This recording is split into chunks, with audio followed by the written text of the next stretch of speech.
دعا کوي چې الله دې موږ ته د مولانا عبدالحق صاحب رحمت الله علیه کردار د کافي کولو توفیق راکړي. آمین. دعا کوي چې موږ ته حضرت مولانا سمیع الحق شهید رحمت الله علیه هغه وسعت ظرفي را نصیب کړي الله. آمین. دعا کوي چې موږ ته الله زموږ د والد مکرم مولانا اظهار الحق صاحب هغه تواضع او خادمانه هغه انداز هغه چې کوم دی خدمت هغه را نصیب کړي.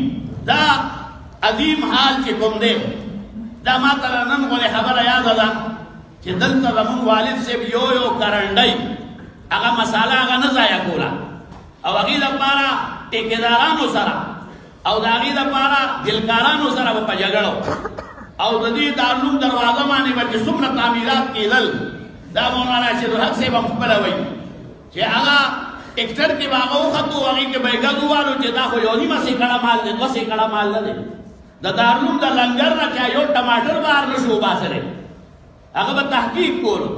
نو یقینا په دې دارالعلوم حقانیه کې دا اول ناظم حضرت مولانا سلطان محمود صاحب رحمت الله علیه لوی کردار او د حضرت مولانا ګلرحمان صاحب هم لوی کردار او د نورو ناظمانو هم کردار. لیکن ما ته خپل والد محترم دا داسې مخامخ ښکاري چې مولانا سمیع الحق صاحب چې کله شیخ الحدیث مولانا عبدالحق صاحب رحلت وشو نو هغه زما والد صاحب ته وویل چې دا مدرسه صرف زما د پلار نه ده دا ستاسو ټول پلارو که دا مدرسه په دې کې څه کمی کوتاهي رالو نو الله ته به زه جوابدeh نه یم.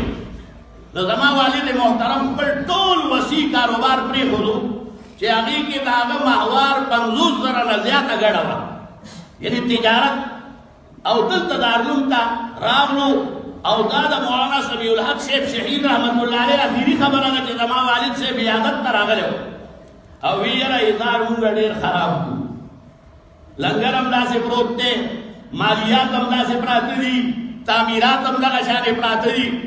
نو الله دې مونږ ته د دې اکابرو په دستور او په لاره باندې د تلو توفیق راکړي او دعا وکړئ چې الله دې حقاني خاندان یو موټی کړي. آمین. واعتصموا بحبل الله جميعا ولا تفرقوا.